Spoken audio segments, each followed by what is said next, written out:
소노마 한인 침례교회 성도 여러분 안녕하십니까?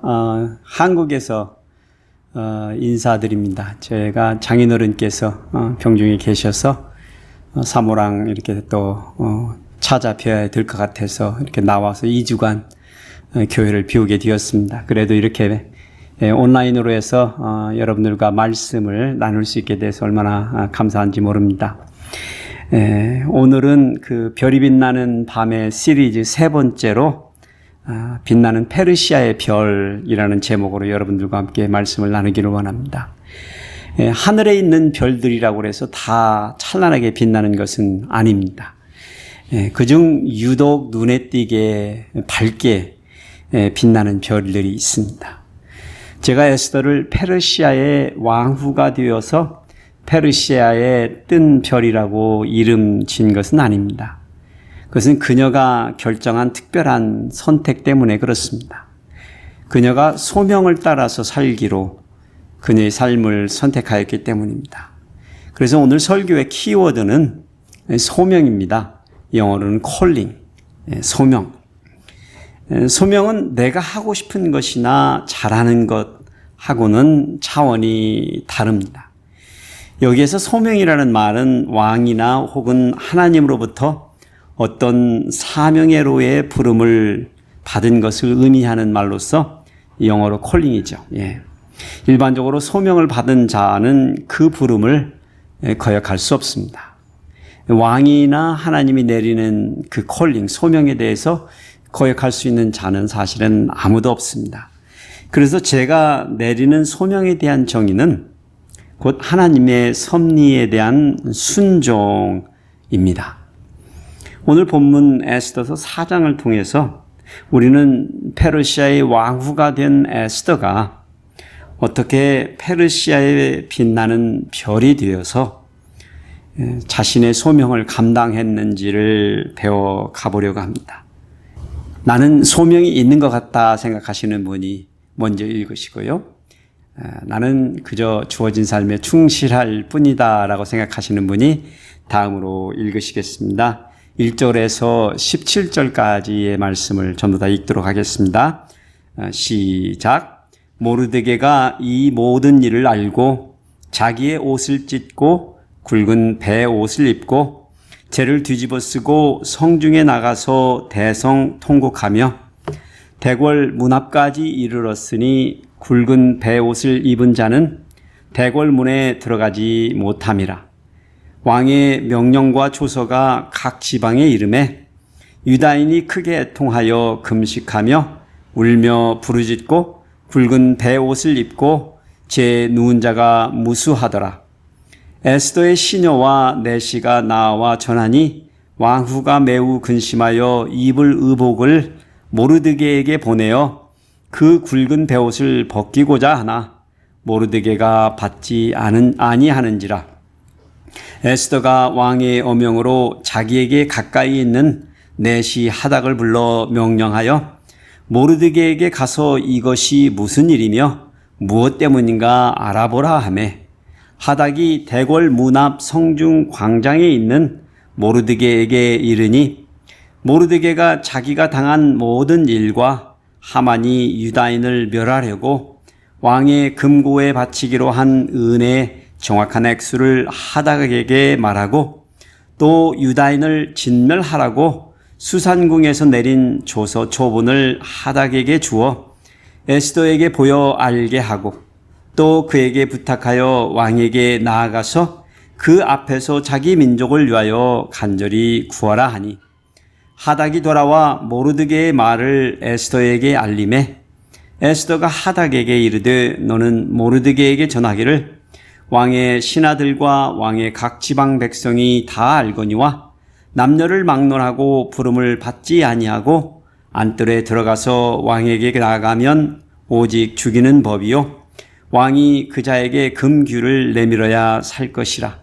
이제 내가 부름을 입어 왕에게 나아가지 못한 지가 이미 30일이라 하라 하니라.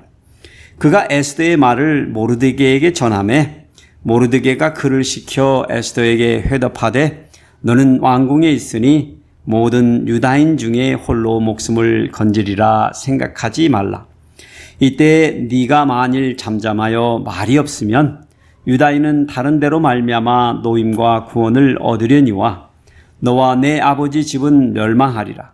네가 왕후의 자리를 얻은 것이 이때를 위함이 아닌지 누가 알겠느냐 하니 에스더가 모르드게에게 화답하여 이르되 당신은 가서 수산에 있는 유다인을 다 모으고 나를 위하여 금식하되 밤낮 3일을 먹지도 말고 마시지도 마소서. 나도 나의 시녀와 더불어 이렇게 금식한 후에 규례를 어기고 왕에게 나아가리니 죽으면 죽으리이다 하니라. 모르드게가 가서 에스더가 명령한 대로 다 행하니라. 아멘. 오늘의 이야기는 아하수에로 왕의 신임을 얻어 승승장구하던 아각 사람 하만의 소개에서부터 시작됩니다. 왕은 그를 자신 왕 다음으로 높였습니다. 페르시아의 총리가 된 것이죠. 그리고 모든 신하들조차도 하만이 지나갈 때 꿇어 엎드려서 절하도록 그렇게 명령을 내렸을 정도로 왕의 신임은 그에 대해서 대단했던 것이죠. 왕의 그러한 명령에 페르시아의 모든 신하들은 불복했습니다. 그런데 딱 한 명이 온 제국에서 그 명령을 따르지 않는 사람이 있는데 그게 바로 모르드게였습니다. 그가 무릎을 꿇지도 아니하고 절하지도 아니하니 사람들이 궁금해서 모르드게에게 물었습니다. 모르드게는 자기는 유다인이기 때문에 그렇지 아니한다라고 답을 했습니다. 그러한 소리가 분명하게 하만에게 전해졌고 당연히 하만은 노가 엄청나게 났던 것이죠. 모르드게만 죽이는 것이 부족하다라고 생각할 정도로 화가 난 것입니다. 그리고 그는 속으로 유다인들 곧 모르드게의 민족을 다 멸하리라고 결심했다는 것입니다. 그렇게 해서 아하수에로 왕 제12년 첫째 달 니산월입니다. 이것은 주전 473년으로 에스더가 왕에 오른 지 5년이 되는 해입니다. 하만이 자기들의 사람을 모았습니다. 그리고 그들 앞에서 무리가 하만 앞에서 날과 달에 대하여 부르 곧 제비를 뽑아 12째 달 곧 아다로를 얻은지라라는 기록이 말하는 것처럼 그들이 하만이 말하고는 거사 모르드게의 민족을 다 멸하는 그 날짜를 택일한 것입니다. 그렇게 하만의 결심은 계략으로 만들어졌고 결정되었고 이제 하만은 아하수에로 왕 앞으로 나아가 드디어 유대인들을 고발하기에 나섭니다. 8절에 보면 그가 한 민족이 왕의 나라 각 지방 백성 중에 흩어져 거하는데 그 법률이 만민의 것과 달라서 왕의 법률을 지키지 아니하오니 용납하는 것이 왕에게 무익하나이다라고 고발했습니다. 그래서 유다인들이 아하수에르 왕의 법령을 지키지 않는 아주 못된 민족이라고 고발한 것입니다. 그리고 하만은 그러한 자들을 진멸해야 된다고 주장하면서 그 일을 위한 재정이 필요한데 그것을 기꺼이 자신이 은 1만 달란트를 기부하겠노라라고 말합니다. 그 당시에 페르시아 제국의 연간 세금을 그 환수하는 액수를 역사학자 헤로도토스는 이렇게 기록했답니다. 약 15,000달란트로. 그러니까 하만이 약조한 은 1만 달란트는 거의 한 제국의 세금으로 거친 한 해의 3분의 2 정도가 되니까 엄청난 양을 약조한 것입니다. 자신이 신임하는 하만의 요청과 후원의 왕은 더 이상은 생각해보지도 않고 자신의 반지를 빼어서 그에게 내어주면서 그 일을 할 수 있는 사람이 하만이라고 말하면서 책임자로 삼아서 그 일을 진행하라고 하면서 그 하만이 기부하려고 했던 그 돈도 네가 집행하라라고 그렇게 말해버린 것입니다. 이제 하만은 자기의 손으로 자신의 재정으로 자신이 원하는 대로 눈에 가시거리였던 유다인들 모르드게를 진멸시킬 수 있게 된 것입니다. 하만이 자신이 정한 일을 모해하기로 한 날은 유대인 달력으로는 첫째 달 니산원 13일 날 이 회의를 했고 그들이 거사의 날로 정한 것은 11달 후인 12월 13일 그 하루 동안의 모든 유다인과 젊은이, 늙은이, 어린이, 여인 막론하지 않고 죽이도록 한 것입니다. 진멸하고 또 그 재산을 탈취하도록 하라라고 각 지방에 그 지방의 언어로 조서를 꾸며서 역졸들을 보내어 급하게 파송시켰습니다. 그러니 드디어 하만의 조서가 온 도성에 반포되었고 수산성은 물론이요 온 제국의 지방들이 난리가 났습니다. 그런데 왕과 하만은 궁중에서 같이 술을 기울일 정도로 태평했다라고 오늘 에스더서 저자는 말을 해줍니다. 그런데 상상을 해보시면 유대인들에게 있어서는 하루아침에 날벼락 같은 운명이 다가온 것입니다. 그러니 그러한 소문을 접한 모르드게와 에스더 유대인들이 할 수 있는 일은 사실은 아무것도 없었습니다. 오늘 우리는 본문의 내용을 통해서 어떻게 모르드게와 에스더가 자기 민족 유다인의 백성들에게 주어진 진멸당할 만한 이 때에 그러한 시기에 자신들의 소명을 알게 되고 어떻게 해서 그들이 그 소명을 감당하는지를 본론의 말씀을 통해서 우리가 배워보기를 원합니다. 우리는 첫째로 소명은 자기의 정체성을 인식할 때 발화된다는 사실을 배우게 됩니다. 유대인들을 몰살하는 조서가 전국 각지에 떠들고 있는 것을 알게 된 모르드게가 어쩌면 땅을 치고 후회했을지도 모릅니다. 자신이 제국의 제2인자 아멜렉 사람 하만에게 대들지만 않았어도 그에게 무릎 꿇어 절을 했었더라면 생기지 않았을 일이라고 어쩌면 후회했을 수도 있습니다. 그러나 오늘 본문을 우리가 읽어보면 모르드게에게서 그런 모습은 전혀 보이지 않습니다. 그가 한 일은 1절의 증언대로 자기의 옷을 찢고 굵은 베옷을 입고 죄를 뒤집어 쓰고 성중에 나가서 대성통곡하며 항의한 것입니다. 2절은 그가 굵은 베옷을 입고 있어서 대굴 안으로 들어가지 못한다 표현하고 있지만 만약 그가 에스더를 만나려는 목적으로 지금의 일을 행하고 있었다면 얼마든지 다른 방법들이 많이 있었을 것입니다. 사실 유다인들이 접한 조서는 정말로 청청병락과 같은 것이었습니다. 어느 누구도 그런 날이 오리라고 상상하지도 못했을 것입니다. 유대인들이 바벨론에 의해 포로로 잡혀오기는 했어도 바벨론을 무너뜨린 페르시아의 왕들은 그들 통치 아래에서는 그들 자국민 못지않게 대우를 받으면서 지낼 수 있었기 때문입니다. 어쩌면 많은 유대인들의 고령자들은 후에 막심했을 수도 있습니다. 거의 50여 년 전에 주전 538년에 고레스 왕의 칙령이 내려져서 대부분의 백성들이 고국으로 되돌아갈 수 있는 그런 기회가 있었지만 그들이 고국으로 되돌아가지 아니하고 그 땅 페르시아에 안주했던 것을 생각하면서 어쩌면 후회했었을 수도 있습니다. 그들이 만일에 고국으로 갔더라면 지금과 같은 불상사를 겪지 않아도 되었기 때문입니다. 그들이 모르드게가 궁굴 대문 앞에서 1인 시위를 벌이고 있다는 소식을 듣고 아마도 여러 가지 생각에 빠졌을 것입니다. 그렇습니다. 모르드게의 행동은 다른 지역에 흩어져 있는 다른 유다인들에게는 신호탄이 되어 주었던 것입니다. 대부분의 유대인들은 그제서야 그들이 바벨론의 포로로 된 자들 유대인임을 깨달았을 것입니다. 그들이 바벨론의 포로된 자 하나님의 백성인 것을 그제야 생각해낼 수 있었을 것입니다. 옛적에 눈물의 선지자 예레미야가 바벨론 포로 시기 70년 안식 후에 이 성읍을 치료하며 고쳐 낫게 하고 유다의 포로와 이스라엘의 포로를 돌아오게 하며 이 성읍이 세계 열방 앞에서 나의 기쁜 이름이 될 것이며 찬송과 영광이 될 것이라고 예레미야서에 그렇게 예언했던 것을 그들은 어쩌면 기억해냈을 수도 있었을 것입니다.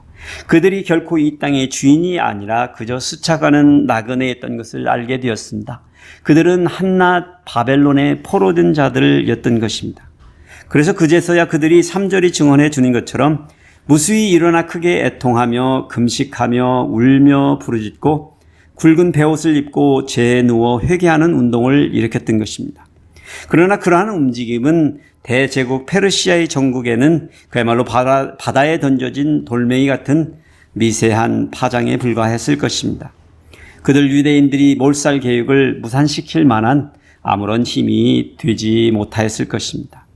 그런데 궁궐 앞에서 여전히 1인 시위하는 모르드게는 멈출지를 몰랐습니다. 왜 그랬을까요? 그것은 우리들에게 아니고 에스더에게 바로 그 두 번째 원리를 가르쳐 주기 위함입니다. 그 두 번째 원리는 소명은 우리의 무의식적인 이기심을 극복할 때 그 소명이 발현된다는 것입니다. 모르드게가 궁궐 밖에서 그렇게 베옷을 입고 금식하며 1인 시위를 하고 있다는 소식을 들은 왕후 에스더는 영문도 모른 채 근심하여 그의 굵은 베옷을 벗기고자 하였습니다. 이것은 옷을 바꾸어 입도록 하려는 목적이 아니라 모르드게로 하여금 그 시위를 멈추라는 메시지를 보낸 것입니다. 예상대로 모르드게는 왕후의 옷을 받지도 아니하고 뒤돌려 보내고 왕후는 그제서 진상을 파악하고자 왕이 보낸 내시 하닥을 시켜서 그 자초지종을 알아보도록 명령합니다. 결국 모르드게가 하만에게 당한 모든 일과 하만이 유다인을 멸하려고 은 1만 달란트를 기부하고 매수한 것을, 그렇게 해서 유다인들이 진멸당한 그러한 상황에 처했다는 것을, 그러한 조서가 있다는 것을 말해주고 하닥의 송해의 그 명령대로 꾸며진 조서의 초본을 에스더에게 전하도록 합니다. 그러면서 모르드게가 하닥에게 한 가지를 부탁하는데, 그것은 에스더에게 왕에게 나아가서 그 앞에서 자기 민족을 위하여 간절히 구하라라고 간청한 것입니다. 에스더에게 왕 앞에 나아가서 이 일을 되돌리라라고 명령한 것이죠. 그런데 하닥을 통하여 모르드게의 말을 들은 에스더는 에스더답지 않은 행동을 합니다. 어쩌면 이것이 에스더가 그녀의 인생에서 처음으로 그녀의 아버지 모르드게의 명령에 토를 단 첫 번째 사건일 것입니다. 에스더가 자신의 어려운 처지와 불가능한 입장을 모르드게에게 알린 것입니다. 그것은 에스더가 지난 30일 동안 왕의 부름을 받지 못하였고 그로 말미암아서 그가 왕 앞에 나아가지도 못하고 있었던 사실입니다. 또 왕 앞에 부름이 없이 나가는 자는 죽임을 당하는 페르시아의 법이 있기 때문에 자기가 그 앞에 나간다는 것은 죽음을 자초한다는 것이다라고 말한 것입니다. 그래서 에스더의 그러한 말을 전해들은 모르드게는 이번에는 거의 그녀를 협박하는 수준으로 에스더를 몰아칩니다. 13절입니다. 너는 왕궁에 있으니 모든 유다인 중에 홀로 목숨을 건지리라 생각하지 말라. 혼자 무탈없이 살 것이라고 기대하지 말라는 것입니다. 네가 나서지 않아도 우리 유대인들은 하나님의 손에 의해서 어떻게든지 구원을 받고 살아나리라. 그러나 그날에 그렇게 된다면 너와 내 아버지의 집은 멸망을 당하리라라고 아주 의미심장한 말을 던집니다. 네가 왕후의 자리를 얻은 것이 이때를 위함이 아닌지 누가 알겠느냐라고 말한 것입니다. 모르드게는 자신의 무의식적인 이기심 때문에 죽음에 대하여 두려워하고 있던 에스더에게 그녀의 신분을 페르시아의 왕후, 페르시아의 별로 만들어주신 이유가 무엇인지를 가르쳐 준 것입니다. 그제서야 에스더는 모르드게가 말한 그 말의 내용을 듣고 자신의 소명이 무엇인지를 깨달았을 것입니다. 그녀가 페르시아의 왕후가 된 것은 부귀영화를 누리기 위함이 아니었다는 것입니다. 그녀에게 주어진 인생 그 성공은 하나님의 백성을, 유다인들을 이 위기의 순간에서부터 구원하려고 하는 것이 아니냐라고 모르드게가 말해서 그렇게 깨우쳐 준 것입니다. 그렇습니다. 우리는 여기에서 에스더의 이러한 반응을 100% 이해할 수 있습니다. 누구라도 에스더처럼 말했을 것입니다. 우리 모든 인간은 에스더같이 반응했을 것입니다. 그것이 현실이기 때문에 그렇습니다. 우리는 그러한 인간들의 반응이 정상이라고 생각하는 것은 우리 모두가 무의식적인 그러한 이기심에 사로잡혀서 이 세상을 살고 있기 때문입니다. 에스더가 자신이 왕의 명의 없이는 왕에게 나가는 것은 죽음이라는 것을 알고 있었기 때문에 그것으로 인하여 그 죽음에 대한 두려움을 느끼고 자기가 그 일을 할 수 없다라고 말한 것입니다. 그러니 이것은 자기가 살고 싶은 이기심의 발로였던 것입니다. 다른 모든 유대인들이 진멸당할 때 어쩌면 자기 혼자 살아남으려고 하는 이기심이, 두려움이 그 생각의 밑에 깔려 있었던 것이죠. 이제 모든 유대인들이 몰살을 당하는 디데이를 눈앞에 두고 자신은 살 수 있다는, 살아야 한다는 발상을 하고 있었다는 것입니다. 그러나 소명대로 사는 사람은 그러한 이기적인 두려움을 이기고 일어서야 합니다. 우리는 더 고귀한 소명을 가지고 사는 사람들임을 자각해야 합니다. 나만 살려고 사는 인생이 아니라 더 귀한 소명을 가지고 있는 하나님의 백성들이라는 것이죠. 하나님의 백성들을 구원하려고 사는 인생임을 알아야 합니다. 자신의 소명을 발견하고 깨달았다고 그 소명을 이루고 삶을 살 수 있는 것은 아닙니다. 금식과 기도로 하나님 앞에 나아간다고 소명이 성취되는 것도 아닙니다. 그래서 우리는 제3의 원칙, 그 다음의 원리를 제대로 알고 깨닫고 그렇게 살기로 선택해야 합니다. 그렇게 행동해야 합니다. 세 번째 원리는 소명은 우리가 현실적 상황에 맞서서 일어나 싸울 때 실현됩니다. 모르드게의 말을 전해들은 에스더는 드디어 자신의 정체성과 자신의 소명이 어떻게 연결되어 있는지를 깨달은 듯합니다. 자신이 대제국의 페르시아의 왕후가 된 것이 결코 우연이 아니라는 것이죠. 하나님의 은혜였다라는 것을, 하나님의 섭리였다라는 것을 자각한 것입니다. 그러니 그녀가 회답하여서 말합니다. 당신은 가서 수산에 있는 유다인을 다 모으고 나를 위하여 금식하되 밤낮 3일을 먹지도 말고 마시지도 마소서. 나도 나의 시녀와 더불어 이렇게 금식한 후에 규례를 어기고 왕에게 나아가리니 죽으면 죽으리라 말한 것입니다. 드디어 3박 3일간의 큰 중보 기도회가 열린 것입니다. 페르시아 전역의 수상궁에 수많은 유다인들이 모아지고 그곳에서 에스더를 위한 중보 기도회가 열린 것입니다. 3박 3일을 쉬지 않고 그녀를 위해서 기도회가 열린 것이에요. 모르드게가 에스더의 명령대로 다 행했기 때문입니다. 그리고 우리는 이미 이 이야기의 결론을 알고 있습니다. 3일 후 에스더는 모르드게에게 약속한 대로 왕의 뜰 앞에 죽을 각오를 하고 나갔고 왕후 에스더를 본 왕의 눈은 꺼풀이 씌어져서 이것은 제 말입니다. 그녀를 보자마자 뿅 가버렸습니다.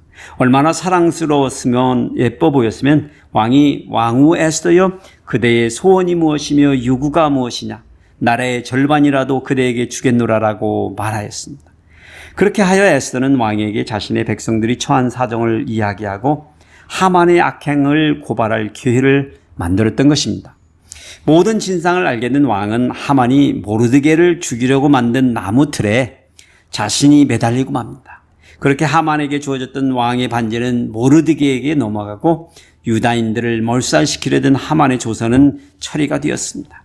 그리고 도리어 유다인을 치려 했던 세력들과 그들의 처자를 죽이도록 도륙하고 진멸하고 그 재산을 탈취해도 된다는 조서가 각 지방에 전해지고 각 민족에게 선포되었습니다.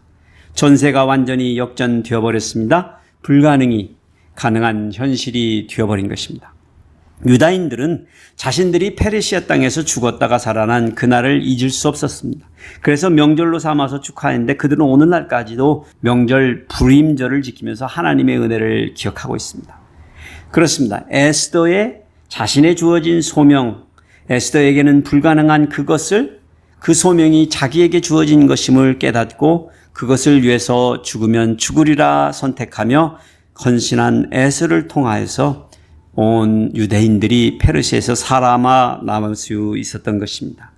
그들은 죽지 아니하고 다시금 포로의 귀환, 2차, 3차의 포로의 귀환에 그 민족들의 움직임이 일어날 수 있도록 했던 것입니다. 우리가 한 가지 기억할 원리가 있습니다. 소명을 이루며 살 수 있는 사람은 자신의 정체성을 자각하고 자신을 부르신 이는 하나님이심을 확신하고 그 소명을 지키기 위하여 자신의 불가능한 환경을 초월하여 헌신할 수 있는 사람입니다. 그렇습니다. 소명 따라 사는 사람은 자신의 소신이나 뜻을 지키려는 사람이 아니라 하나님의 섭리와 뜻을 쫓아 사는 사람입니다. 그래서 때로는 소명 따라 사는 사람과 야망 따라 사는 사람을 제3자가 구별하기는 어렵습니다. 둘 다 진취적이며 행동 지향적이기 때문입니다. 그런데 의의로 이 둘을 구별하는 방법은 어렵지 않습니다.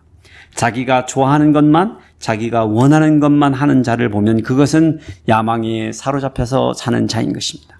소명은 하나님의 뜻을 이루어 드리기 위해서 자신의 것을 내려놓는 삶입니다. 자신의 삶을 비워내는 작업을 하는 것이죠. 자신의 뜻을 쫓아가는 것이 아니라 자기의 이기심을 쫓아가는 것이 아니라 자기의 죽음을 불사하고도 그 소명 따라 살기로 선택하는 것입니다. 오늘 이 본문의 말씀을 통하여 함께 나눈 이 설교를 들으신 우리 소노마 한인 침례교회 성도님들, 여러분들에게도 어쩌면 에스더에게와 같은 그런 소명이 아닌 작고 소중한 그런 소명들이 주어졌으리라고 믿습니다. 그것이 무엇이든지 간에 여러분들이 그것을 깨닫는 것은 여러분이 누구인지를 아는 데서부터 시작합니다. 여러분의 정체성을 이해하고 여러분에게 주어진 그 정체성 따라서 여러분에게 주어진 그 직업과 여러분의 지위와 여러분의 명성과 권세와 그 주어진 모든 것은 어쩌면 누리기를 위한 그런 부름이 아니라 또 다른 하나님의 소명과 함께 맞물려져 있습니다.